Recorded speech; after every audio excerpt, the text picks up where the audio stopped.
Kemudian yang akhir sekali, Rasulullah berpesan supaya kita jangan duduk melainkan di sisi orang alim yang menyeru daripada berseteruan kepada nasihat. Jangan duduk dengan puak ulama yang ajak orang bergaduh. Ada juga jenis-jenis ulama ni dia kira hasut orang aja. Dia cari hadis, dia tembak orang tu. Dia cari hadis, dia tembak orang tu. Dia cari hadis, dia tembak orang tu. Dia cari masalah khilafiah, dia timbulkan tengah masyarakat. Tak aman kalau dia ada.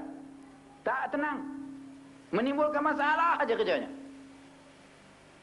Tapi kita disuruh mendekati ulama yang memberi nasihat, yang menyetupadukan umat, yang menjadi payung untuk kesatuan umat. Ulama macam ni kita disuruh ikuti.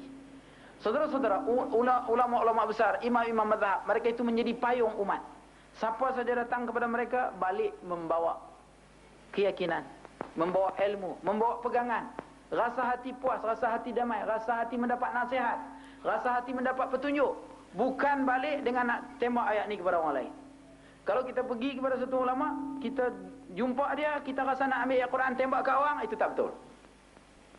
Tapi kalau kita pergi kepada satu ulama, kita membawa keinsafan, membawa rasa kita ini umur tak pendek, ulama tak panjang, nak mati dah, insaf, mau ibadah, mau berkasih sayang dengan orang lain, mau memaafkan orang lain, mau tawadhu, mau bersabar, mau redha, mau tawakal, mau yakin dengan Allah, mau percaya kepada hari akhirat. Ulama ni boleh kita ikuti.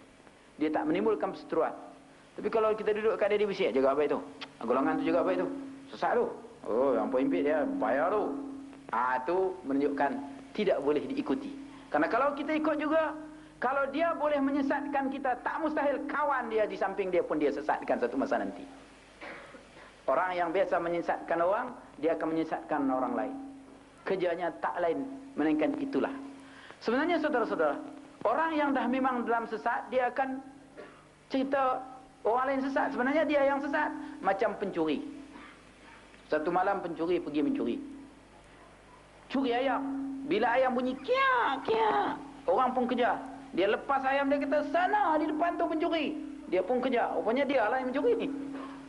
Jadi seorang yang biasa menyesatkan orang, yang biasa menuduh orang sesat, kesesatan itu sebenarnya pada dirinya sendiri. Tapi demi untuk menutup segala-galanya, maka dia tunjuk orang lain yang sesat. Saudara-saudara yang dikasihi sekalian, ulama yang baik ialah ulama yang memberi nasihat. Saya bertemu dengan seorang ulama, guru kepada Ustaz Asy'ari Muhammad Syekh Khalil. Bila orang menyebut tentang Qadiani, Syekh Mirza Ghulam Ahmad Qadiani, sesat dan kafir, dia berkata sesat dan kafir itu kata orang. Dan dia tak kata Qadiani itu tidak kafir. Dalam hal ini ulama mesti berhati-hati. Bila dah jelas, mungkin pada waktu itu maklumat bagi dia belum cukup. Tapi kalau dah cukup, mungkin dia berani meletakkan hukum. Begitulah berhati-hati dia sampai dah detail betul-betul maklumat yang lengkap, baru dia boleh meletakkan kafir, salah, sesat. Tapi selagi ada perkara yang boleh dipertimbangkan, dia akan pertimbangkan lagi. Dia tidak kata orang itu kafir, dan dia kata orang kata dia kafir. Saudara-saudara yang dikasihi sekalian, kerja ulama bukanlah merosakkan masyarakat, bukan divide and rule, kan? Betul ke Inggeris saya ni? Pecah belah dan kuasai. Ini politik barat. Kerja ulama ialah menjadi payung kepada semua kebaikan. Dia kena terima semua kebaikan.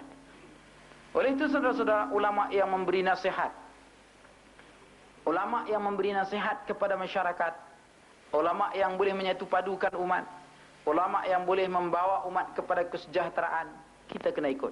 Dan ini yang Rasulullah pesan kita kepada kita supaya kita ikuti. Jangan kita duduk dengan ulama-ulama yang kerjanya merosakkan masyarakat. Saudara-saudara yang dikasihi sekalian, akhir sekali, pilihlah orang yang memberi petunjuk kepada kita yang tak cari keuntungan. Ittabi'u man la yas'alukum ajran wa hum muhtadun. Ikutilah mereka yang tidak meminta upah daripada kamu, sedangkan mereka itu dapat petunjuk. Kalau orang itu dalam kerja menyebarkan agama Islam meminta upah, sama ada upah itu dibayar oleh orang lain atau dibayar oleh siapa saja, maka berarti kerjanya kerja mencari upah. Sebab agama ini bukan tempat cari upah. Agama ini mesti bebas, merdeka. Dan kita sampaikan dengan cara yang merdeka. Sebab itu ulama-ulama besar masa dahulu, mereka tidak pernah minta upah. Mereka elak daripada upah. Mereka sanggup menjadi petani, mereka sanggup menjadi tukang jahit, mereka sanggup menjadi peniaga seperti Imam Ahmad, seperti imam-imam besar, ada yang berniaga. Mereka tidak bergantung hidup kepada orang lain. Sebab itu mereka boleh merdeka. Tapi kalau mereka dalam menyampaikan fatwa, minta pandangan-pandangan orang lain, minta sumber hidup daripada orang lain, ditakuti satu masa mereka boleh memberi fatwa di atas kehendak orang yang memberi makan kepadanya. Seorang ulama zaman dahulu selalu pergi ke pasar, dan orang di pasar itu beri daging kepadanya untuk makanan kucing.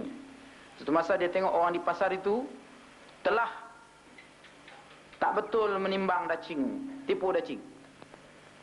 Dia balik ke rumah, dia bagi kucing itu ke orang, dia lepaskan kucing. Kemudian dia pergi tegur orang yang jual daging di pasar. Timbangan kamu tak betul. Kata orang tu, saya tak akan bagi daging untuk makanan kucing tuan lagi. Dia kata, saya telah lepas kucing saya. Saya tak perlu daging daripada kamu lagi. Begitulah ulama-ulama zaman dahulu menjaga. Jangan bergantung hidup kepada orang lain. Sebab bergantung hidup kepada orang lain ini hina sebenarnya. Saudara-saudara yang dikasih sekalian, jadi untuk menegakkan kebenaran, ulama-ulama yang mau menegakkan kebenaran, dia harus merdeka. Dia harus berdiri di atas dua tapak kakinya.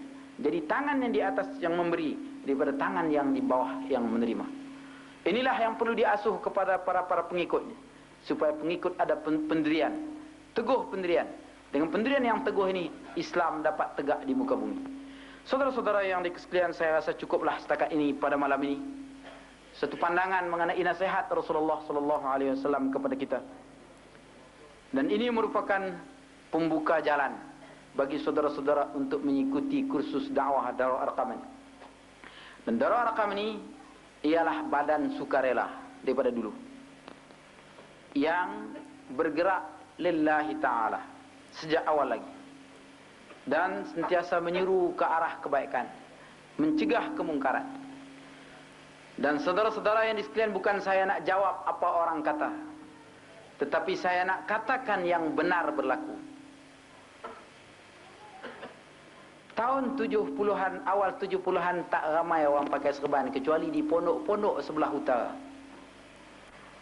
Tapi di Kuala Lumpur, Ustaz Syahari memulakan serban. Sebelum itu ada juga kumpulan-kumpulan pakai serban di masjid Kampung Baru, Kuala Lumpur.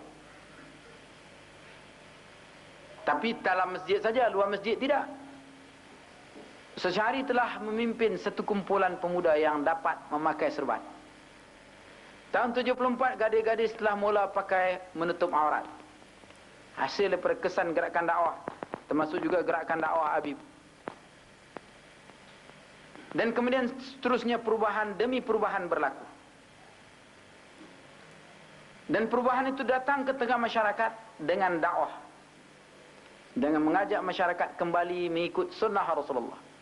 Kalau saudara ikuti akhbar-akhbar Arqam, keset-keset yang kita, ceramah-ceramah yang disampaikan oleh Darul Arqam, semuanya seruan kita untuk kembali kepada sunnah Rasulullah. Bukan mengajak orang kepada kesesatan ataupun mengajak orang supaya menyeleweng. Dan orang lainlah yang selalu tuduh kita menyeleweng.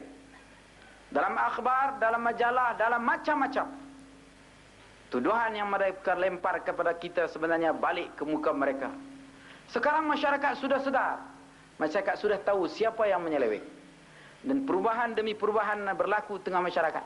Cuma ada segelintir kecil lagi, laksana bisul yang kecil, yang ini masih berbising-bising untuk memperkatakan sesuatu. Ia menanti masa bisul pecah, tamatlah riwayatnya. Saudara-saudara